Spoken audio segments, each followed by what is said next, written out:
Hey guys, Drano Zero. How you doing? I got a decent day out. It's not real super cold. It's about, I don't know, a little bit 35-ish, I would say. We're gonna do some cooking outside.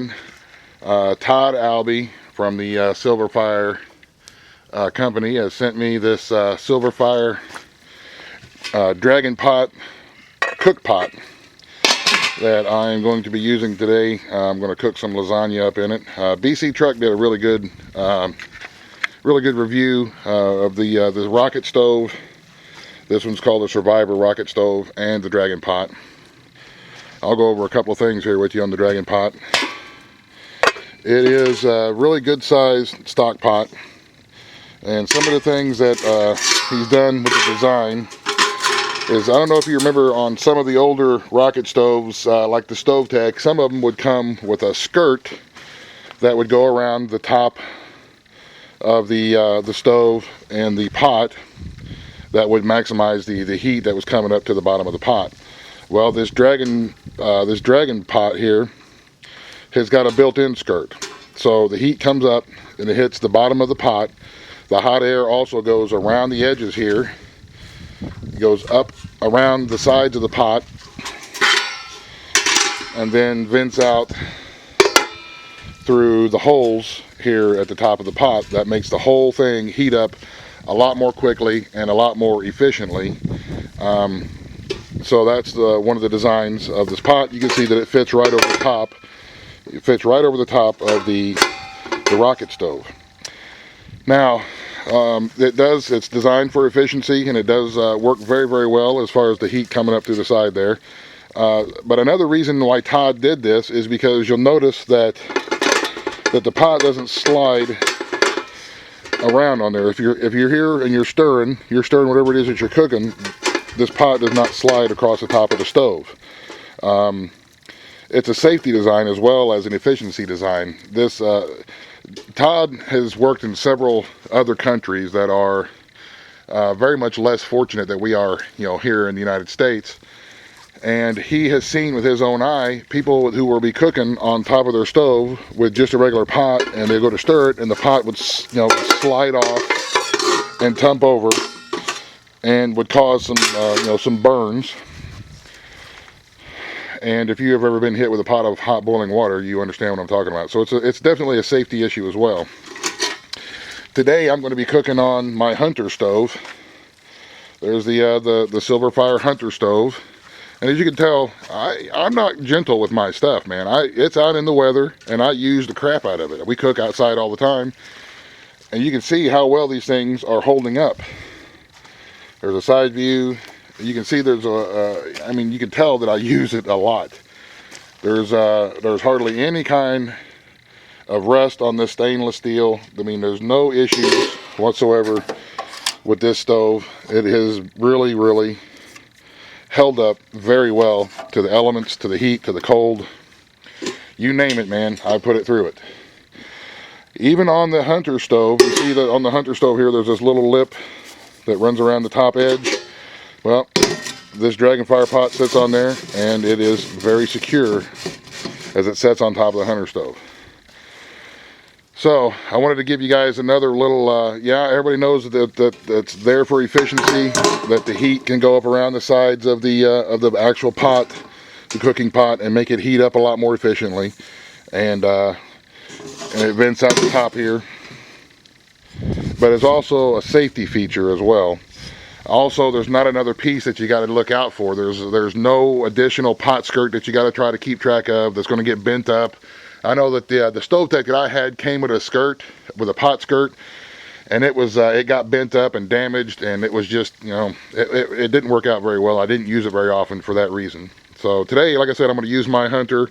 I'm going to just throw me a little bit of a fire. And keep in mind too, in the wintertime, all of you folks who have wood burning stoves, coal burning stoves, any kind of an open fire, just get you a scoop of coals with your cleaner shovel. Just get you a scoop of coals, dump it right into the top there, and Bob's your uncle. You're ready to start cooking. It's that easy to cook outside in the wintertime, especially if you already have fires going. Just dump you some hot coals right in there and get going. So I am going to fill my pot up with water, and I'm going to get my fire going here in my Hunter stove, and I'll get back with you here directly. Real quick before I get this fire going here, somebody had asked if you can feed your fire through this hole on the front of the Hunter stove. No, you cannot. This is only to provide air into the burn chamber. You see that there's no inlet in there for this hole to come through. What that does is that lets air come up around the edge through the bottom there, the bottom holes. You see those air holes? That just provides extra air to come up through here and air to come up around the edge so that they can also gasify with these little holes up here.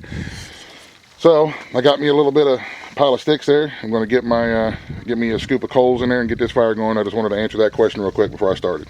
So this is for air intake only. Alrighty, I got my fire going there. I just threw some hot coals in the bottom, tossed a couple of sticks and stuff on top. You can see that it's burning, it's doing good. I'm going to keep that open for, I don't know, about 4 or 5 minutes. And I'm just using sticks today that I walked around. We had a windstorm a few days back. Just walked around the yard, picked up some sticks, and that's what I'm going to use to cook on. I am going to, at some point, I'm going to get some dried animal dung. Whether it be cow manure from up on the ridge by the cow ponds or some of our goat and rabbit poop, dry it out. Because I was watching this documentary on YouTube about the African Bushman, and what was it that little guy said? He said something, or something like that, which I meant, I took it as, we cook with poo, because they got no trees over there in the desert. So remember, biomass, anything that'll burn, any kind of strictly vegetarian animal, cattle, sheep, goats, their dung, their droppings, their leavings, their manure, whatever it is that you want to call it, is just compressed little pieces of grass. And they smolder and burn really well. So keep that in mind. And like I said, about 5 minutes or so, you can see the fire's already coming up pretty good. Here in a couple minutes, I'm going to close this down completely. And we're going to throw the pot on there and start getting our water to a boil. So we can cook up our lasagna noodles. So, alright, I'll catch up with you guys in a little bit. You can see there my thermometer. It's about, I don't know, 28 or so degrees out right now. And you can see I got my smoke. Still got some smoke coming out of the stack here in the background, which means it's not burning as efficiently as it could. Probably because I'm using some damp wood, but I'm going to go ahead now that it's going really good. I can hear it crackling. Oh, I already got my pot of water on there, by the way. I forgot to bring the camera out with me when I did it. Sorry. So now what I'll do is I'll go ahead and close up the vent hole a little bit more so that I can make sure that it burns as efficiently as it can. That's how it's designed. And I just put this pot of water on here. And we'll see how long it takes. I don't have any kind of a stopwatch or a timer or any of that kind of stuff. See, I closed up that hole and the smoke stopped coming out. That's how you know you're burning as efficiently as you can, when there's no smoke, only heat, which means there's only lots of heat coming up around that pot and around that pot skirt. And if you have less smoke and you have your fire burning really efficiently, there's not going to be a whole lot of the soot and the creosote that builds up along the bottom of the pot. And it'll only get on the bottom of this pot. It won't go up around the side of the skirt, and you won't have a whole, big black marks around your pots and stuff from cooking over the fire. But anywho, so that's where we are right now. We'll let that water boil. Like I say, I'm just going to boil this water up and cook some lasagna noodles in it. Yeah, it's working good, working efficient, just like it should, just like it does every other time that I use it, which is quite a bit. And so I enjoy it. And this is the second time that I've used this pot. The first time I'd use it to cook some spaghetti out here, and it worked really well. I was pretty happy with it. So I wanted to make sure that I did Todd Albee over there at SilverFire, did him some justice, and made him a video about me using this, and I'll use it again in the future, I'm sure. Anybody who watches my channel a lot knows that I do a lot of cooking outside. Rain, sleet, or snow, man, these things never fail me. And they're really easy to use, and they I'm all about doing things for free. And a couple of sticks out of the yard, and throw them in the stove here, and you're making dinner. So, all right, y'all. We'll catch back up with you here in a little bit when the water boils and we get the lasagna going. All right, we're at I don't know, 15-20 minutes or so, and that's just about to boil. I'm gonna start tossing my noodles in here directly. But I want to let you know, see, there's no smoke coming out. No smoke coming out of the smokestack up there. If you think your fire died, all you gotta do is crack it up and you can see there's no dead fire. It's all burning. It's just burning real efficient and making sure that all the gases and all the wood is burnt. So here in a little bit, I'm gonna cook my noodles. I don't want to bore y'all with just cooking noodles, but like I said, I wanted to show you all about this pot. If you didn't catch BC Truck's video, check his video out too. I'll put a link to that down in the about section. Yep, I like it. The pot it's safe. It doesn't slide around on you. It cooks on the lips of that stove, and it hooks on the lips of the Rocket, the Survivor stove, and the Hunter stove. It burns really efficiently. You can feel the heat coming out of the vents right here from where it's coming up around the pot, so it heats up the whole pot. And I really enjoy this thing. It's going to serve me really well. And of course, like everything else outside, I'll use the crap out of it and let you know if there's any kind of failures. But it's built really sturdy, and it's the same material as the rest of it. It's all stainless steel, so it should get a long life out of it. The handles are sturdy. I really enjoy this, Todd, and I thank you very much for sending it to me, sir. You guys, thanks for watching. Y'all have a great day. There's the goats. They didn't get their sweet feed yet this afternoon, and they're all antsy and they're pantsy about it. So anyway, y'all have a great day. Thanks for watching. God bless. Give this dragon pot a go. You'll like it. If you cook outside or you do a lot of camping, it'll go great with your outdoor gear. I'll put a link to it down in the about section, and I'm